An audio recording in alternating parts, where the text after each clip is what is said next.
Hello guys, welcome dito sa House and Lot Finder PH. Ako nga pala si Justin Arrieta and we are here ngayon sa Lipa, Batangas. Napakalamig dito, third highest place, third highest city sa buong Pilipinas. Syempre Baguio, din Tagaytay and Lipa. So napakalamig dito nung last time, nasa 17 yata dito yung so ngayon kasi tanghaling tapat 20, nasa 20 plus yung so malamig pa rin. So explain natin sa inyo yung ating bahay na bagong-bago to dito sa Bale Air Lipa, sa Barangay Balintawak. 5 minutes from SM. Magsimula na tayo guys, no? So ang bahay na ito is si Audrey. Meron siyang 137 na floor area at meron siyang 165 square meters. So ipapakita namin sa inyo ngayon, meron na siyang design sa loob, pero hindi siya bare na bare pag tinurn over sa atin.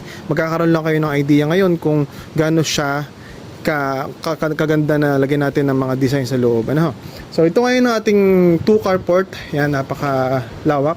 So kasyang-kasya siya, kahit dalawang Fortuner kasyang-kasya dito guys. So maganda yung pagkakadesign niya. Meron siyang aesthetically pleasing na mga colors, earth colors. Yan ang mga patok ngayon na kulay. So meron tayong gray, brown. So yun yung mga uso ng kulay ngayon. So dito naman tayo sa harapan ng ating bahay. Pasensya na kayo guys, medyo masakit yung ngipin ko ngayon kaya hindi ako makapagsalita na ayos. So ito yung ating harapan ng bahay. Pwede natin lagyan dito ng garden. So ito is nasa 5 meters. So yung kasi 5 meters to 7 meters to hanggang doon sa hallway na. Pero kung ditong square lang yung ating garahe, 5 meters yan square. So dito meron dito 3.5 dito sa harap natin. So dito pa lang napaka-pleasing ng ating ng ating harapan.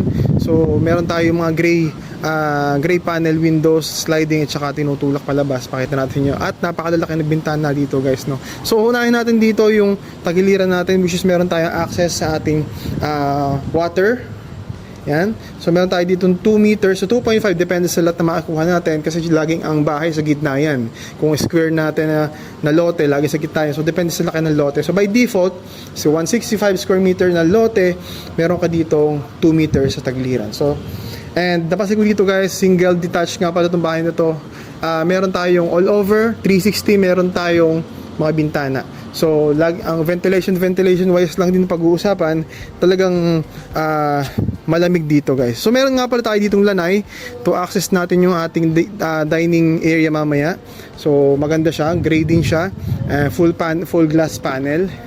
And yes, may dalawa din tayong window dito, and meron tayo dito extended dirty kitchen or sink na pwede natin gawin na wag na tayo magluto sa loob, pwede dito na lang din para hindi masyadong mga may sa loob, no? So good job guys. So ito naman yung ating left side of the house, which is we're going to access our kitchen. Mamaya pasukin natin yung kitchen natin. So sarduhan natin to. Yan. So we got here faucet for access din ng ating lagay. Magka-car wash tayo, and window ng ating maid's room na papasukin natin maya-maya lang. So tara guys, samahan nyo ako dito sa loob ng ating bahay. So solid wood to guys. Andito yung ginagamit na yung ibang developer na plastic at saka o kaya bakal, kinakalawang. Ito talaga solid wood talaga yung ginamit nila dito. So ang price nga pala ng bahay nito is nasa 9 million. So meron siyang bank financing at saka in-house financing. So guys, ito yung ating living area. Yan. Napakalaki niya, no? So ang height ko nga pala is 5'9". So magkakameron kayo ng idea kung gaano siya kalaki. So napansin ko dito sa mga sa bahay natin, ang laki ng kanyang windows. So dito din may window sa pero ito tinutulak. Ito sliding. Yan. So you've got an idea. Ito may tiles na to pag turn over guys, no? So pero ito yung makikita natin design dito para ma-manage yung expectation natin is hindi kasama katulad dito. Dito kasama sa turnover natin, pero idea lang. So siguro ganito na din yung gagawin nyo kasi ito naiikot to. Yan, di ba? Yan. Pero parang sa akin, to be honest, hindi siya advisable kung sa family namin kasi gusto namin pagka nagkumakain kami nakafocus kami catch up for the long day, di ba? Pero pag nanonood ka ng TV, hindi na kayo makakapagkwentuhan. Saka sa amin, bawal na kasi sa amin yung cellphone pag kumakain. So nasa iba-iba naman yung ating mga culture sa ating family, So ito yung ating dining area. So dining area natin, meron ditong access kanina papunta sa labas. Yan. Para open yan, kahit wala na tayong aircon dito sa Lipa, lamig na eh. Sa natin. Yan. Napaka-slick ng design. So ito yung galing tayo dito kanina. Yan. Okay na. So ito guys, itong ating countertop dito or itong bar area kung ano man ay hindi pa rin kasama. So pwede natin lagyan ng ref dito. Pwede, at saka meron din kong idea kung kayo ay mayroon kayong mga wine na gusto ilagay, pwede ilagay dyan. So this is the idea guys. Or tsaka size din na makikita nyo kung gaano siya kalaki. At kung gusto nyo magpa-tripping, kontakin nyo lang itong number na to. Yan. Para makita nyo in person. So ito naman yung ating kahabaan ng ating kitchen. Yan, ito ang paborito ng mga mommies natin. And dito po natin sinasuggest na lagyan ng range hood at ating lutuan. Kasi nga malapit siya dito sa ating pinto. Para ang amoy, palabas ang palabas. Pero once again, meron nga tayo itong space na provide para pwede ka na magluto para hindi na umamoy sa bahay. So itong mga to, yan, hindi pa yan kasama. Pero meron tayo provision for kitchen. At meron natin itong ganito. Wala pa lang itong mga ganitong sobrang magandang design. Meron siyang basic na cabinet. Yan. Okay. So, dito naman tayo sa ating first toilet and bath. Yan. So, kabuuan pala ng ating mga rooms ay 4. Kasama yung sa maid's room. So, bali, ito yung ating CR. Meron tayong window dito. Ang ating rain shower, bathroom fixtures, ang ating tiles hanggang taas na dito. Pero dito, nakalahati lang. Kasama na yan, lahat to. Yan. So hanggang dito is napakakinis ng ating tiles. Dito naman is hindi ka madudulas kasi nga siya ay rough na. Yan, okay? So meron din siya ditong tiles na naka-elevate para hindi mag-splash din yung tubig. So this is our first toilet and bath. Dito naman tayo sa ating maid's room, sa ilalim ng ating staircase, and we got here, pwede natin gawing option, hindi pa rin ito kasama guys, pero ito pwede natin gawin na storage and you can easily fit a single bed here. Okay, naman tayo sa ating second floor. Yan. Okay, sa ating second floor, ang ating staircase ay tiled na concrete. Hindi siya bakal, hindi siya semento, concrete siya. Meron siyang wooden handlebars and tubular na metal dito sa ating and meron tayo ditong landing area na maliit lang naman pero hindi siya basta maano yung mga matatanda mga mabata natin kasi ano siya malawak, hindi siya yung nakaganyan na iikot na lang, so malawak siya. We've got here a big window again na nabubuksan siya kasi usually sa mga ganito hindi siya nabubuksan pagka window ano siya, so ito nabubuksan siya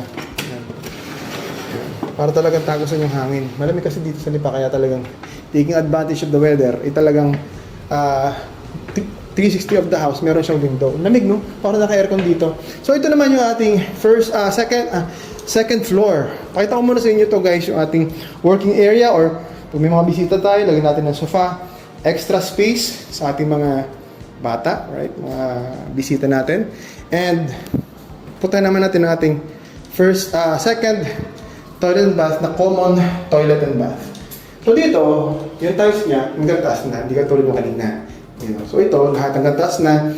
And then, meron din siya nung parang dito, elevated na yung tiles papunta doon para di mag-flush yung tubig. So meron din siyang shower and rain shower dito, bathroom fixture, kasama na may window, and then ating lavatory. Okay, so puntahan naman natin yung ating second bedroom.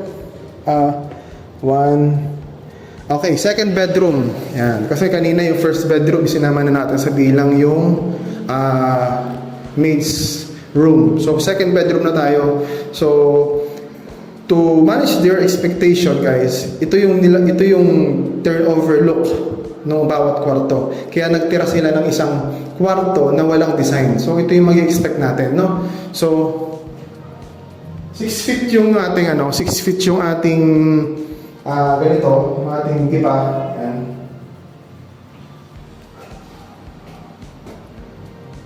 Ah, 13 feet, 14 feet man ang pagana natin. So, sa mga ganitong kwarto, let's say secondary room, magkakaroon tayo dito ng may mga anak tayo, pwede natin lagyan ng single bed dito, okay, double deck, and then meron dito study area, and then ang ating dyan yung ating drawer. So, binigyan ko lang kayo ng idea guys, no? Para ma-manage natin yung ating kwarto kung paano natin siya gagawin. So, tingnan natin ngayon yung ating third bedroom guys. Dito naman sa ating third bedroom, mas malaki siya doon sa unang dalawang kwarto. Kasi dito ang dalawang single at syempre, uso naman tayo yung work from home o kaya pwede natin itong gawing bunk bed. So, nasa taas yung ating higaan, tapos workplace, at saka isa pang kama dito. So, napakatipid sa space, no? Kahit nandito yung, although guys, ito hindi pa kasama to. Kita naman natin to kanina. Dito pa sa kama. Pero, dito nyo din ilalagay yung drawer natin. Pwede dito, or kung dito na yung kama nyo, dito yung drawer, dito naman yung study area. Tingnan natin yung ating fourth bedroom. Okay. Which is the master's bedroom na meron tayong master toilet and bath. Dito kasama dito, kaya dito ang queen size bed na makakalakad ka pa sa mga tagiliran. And these guys, hindi pa rin to kasama, no? Pero dito na yung idea natin kung paano natin siya ilalagay, kung saan siya ating TV, study area, and we've got here a big window again. Yan natin. Yan. Laki na yan. Oh, diba? Grabe yung laki. Hindi lang siya window. Grabe yun. Magkakapit tayo. Oh, lamig diba? Tapos kita mo yung makulot. Grabe. So dito kasi, ito na yung pinaka kumbaga magiging papunta na dito yung papunta na south yung mga taga Manila, mga taga norte.